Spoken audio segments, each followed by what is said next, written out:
Hello વિદ્યાર્થી મિત્રો, મારું નામ છે શાહ પ્રિયંકા. સ્વાગત કરું છું આપનું ઇન્ફિનિટી ક્લાસીસમાં. મિત્રો, ગયા વિડીયો લેક્ચરમાં કૌટુંબિક અંદાજપત્રની રીત શરૂ કરેલી હતી.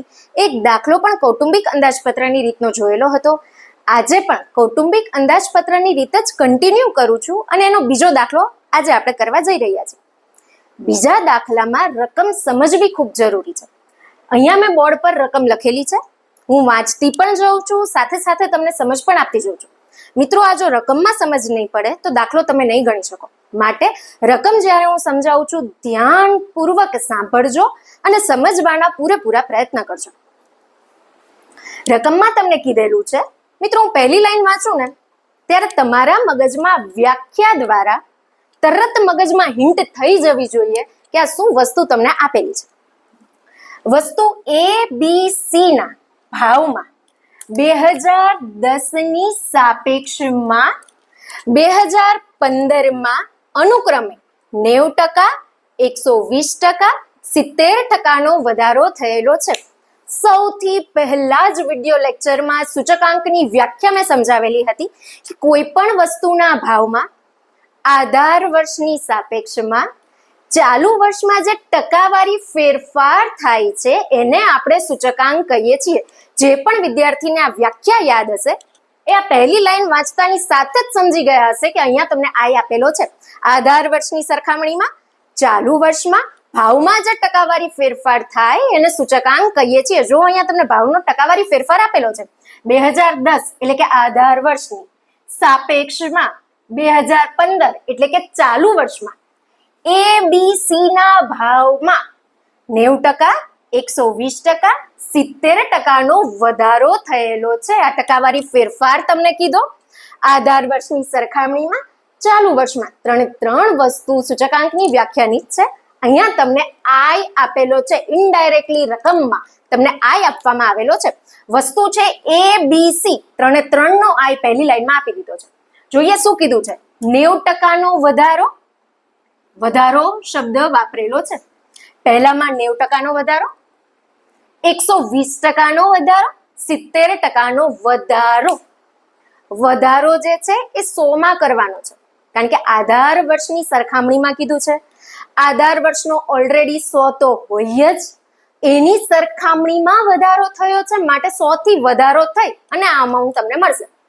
90%નો વધારો માટે 190. આ 190 કઈ રીતે મેં લખ્યા? 100માં વધારો, 100 + 90 કરી અને 190 લખેલા છે. ત્યારબાદ કીધેલું છે 120%નો વધારો, 100 + 120 એટલે 220. 70%નો વધારો એટલે કે 170. ત્યારબાદ તમને કીધેલું છે ડી અને ઈ માં 2% અને 5%નો ઘટાડો થયેલો છે. વધારો કે તો પણ 100માં વધારો કરવાનો, ઘટાડો શબ્દ વાપરે તો પણ 100માંથી જ ઘટાડો કરવાનો છે. ડી અને ઈ વસ્તુ માટે 2% અને 5%નો ઘટાડો કરવાનો કીધેલો છે. 2%નો ઘટાડો એટલે 100 - 2 98. 5%નો ઘટાડો એટલે 100 - 5 95. તમામ વર્ષના સૂચકાંક તમને મળી ગયેલા છે જે રકમમાં તમને ઇનડાયરેક્ટલી આપેલા હતા. હવે જઈએ છીએ ભાર તરફ. ભાર શું છે એ તમને ખબર હોવી જોઈએ. ભાર એટલે કોઈ પણ વસ્તુને આપવામાં આવતું મહત્વ. જ્યાં જ્યાં મહત્વ શબ્દ વપરાયેલો છે આપણને તરત હિન્ટ થવી જોઈએ મહત્વ એટલે ભાર. મહત્વ આપ્યો છે એ જ વસ્તુ આપણા માટે ભાર બનશે. હવે રકમ આગળ વાંચું છું. વસ્તુ A વસ્તુ B કરતા 4 ગણી મહત્વની છે. આ શબ્દ પરથી ખબર પડે કે આ લાઈનમાં તમને વસ્તુનો ભાર આપેલો છે. જોઈએ શું કીધેલું છે. રકમ પહેલી વાર વાંચશો થોડી ટ્રિકી લાગશે, પણ એક વસ્તુ તમને અત્યારે સમજાવી દઈશ, તમે આખી રકમ સરળતાથી સોલ્વ કરી શકશો. વસ્તુ A વસ્તુ B કરતા 4 ગણી મહત્વની છે. મિત્રો, જે આલ્ફાબેટની આગળ કે પાછળ કરતા શબ્દ લાગેલો હોય એને હંમેશા એક જ ધારવાનો. ફરી વાક્ય વાંચું છું.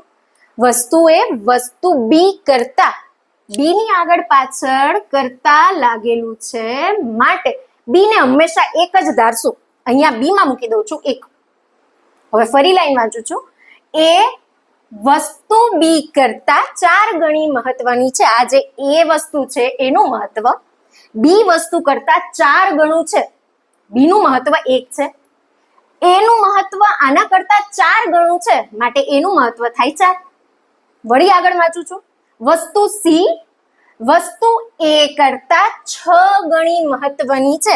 આ જે સી વસ્તુ છે એનું મહત્વ એ કરતા 6 ગણું છે, એટલે 24 આનું મહત્વ થશે. 6 ગુણ્યા 4 કરતા 24 મળશે. ત્યારબાદ વસ્તુ ડી અને ઈ નું મહત્વ, આ બંનેનું મહત્વ બી ના મહત્વ કરતા 2.5 ગણું છે. આ જે બી નું મહત્વ છે એના કરતા આ બંને વસ્તુનું મહત્વ 2.5 ગણું છે. 2.5 એટલે કે 2.5. 1 ગુણ્યા 2.5 કરતા તમને જવાબ મળશે 2.5. છે મિત્રો ઈઝી. ફરી એક વખત જોઈ લઈએ, રકમ સાથે ધ્યાન આપતા જજો. એનું મહત્વ બી કરતા, જેની આગળ કે પાછળ પહેલી જ લાઈનમાં જેની આગળ કે પાછળ કરતા આવે ત્યાં 1 મૂકી દેવાનો. બી ની પાછળ કરતા આવ્યું માટે બી માં મૂકેલો છે એ. એ વસ્તુ બી કરતા 4 ગણી મહત્વની છે. આ બી માં ઓલરેડી 1 મૂકી દીધો હતો. બી કરતા એનું મહત્વ 4 ગણું છે, માટે અહીંયા લખ્યા 4. 1 કરતા 4 ગણું એટલે 4. ત્યારબાદ કીધું સી વસ્તુ એ કરતા 6 ગણી મહત્વની છે. આ જે સી વસ્તુ છે યા એ કરતા 6 ગણી મહત્વની છે, એટલે કે એનું જે મહત્વ છે એને ગુણ્યા 6 કરવા પડે. 6 ગણી કરવા માટે 4 ગુણ્યા 6 કરતા મળશે 24.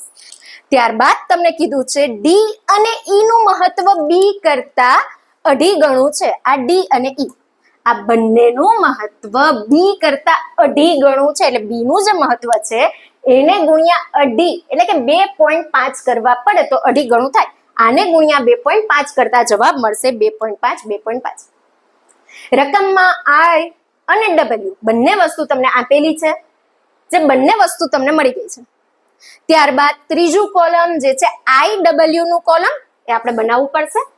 જે આઈ અને ડબલ્યુ ના ગુણાકાર દ્વારા મળતું જશે. આ બંનેનો ગુણાકાર કરતા તમને આઈ ડબલ્યુ મળશે અને એનો સરવાળો કરતા મળશે સિગ્મા આઈ ડબલ્યુ, જે છે 5542.5.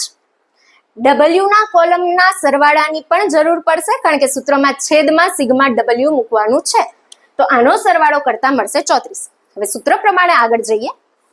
આઈ બરાબર સિગ્મા આઈ ડબલ્યુ છેદમાં સિગ્મા ડબલ્યુ. સિગ્મા આઈ ડબલ્યુ છે 5542.5 છેદમાં સિગ્મા ડબલ્યુ જે છે 34. બંનેનો ભાગાકાર કરતા આઈ નો જવાબ મળશે 163.01. છે મિત્રો સરળ. શાંતિથી વિડીયો લેક્ચર જોજો. જે પણ વસ્તુ નથી સમજાણી કમેન્ટ સેક્શનમાં પૂછી શકો છો. વિડીયોને લાઈક કરો, શેર કરો, ચેનલને સબસ્ક્રાઇબ કરવાનું ભૂલતા નહીં. Thank you.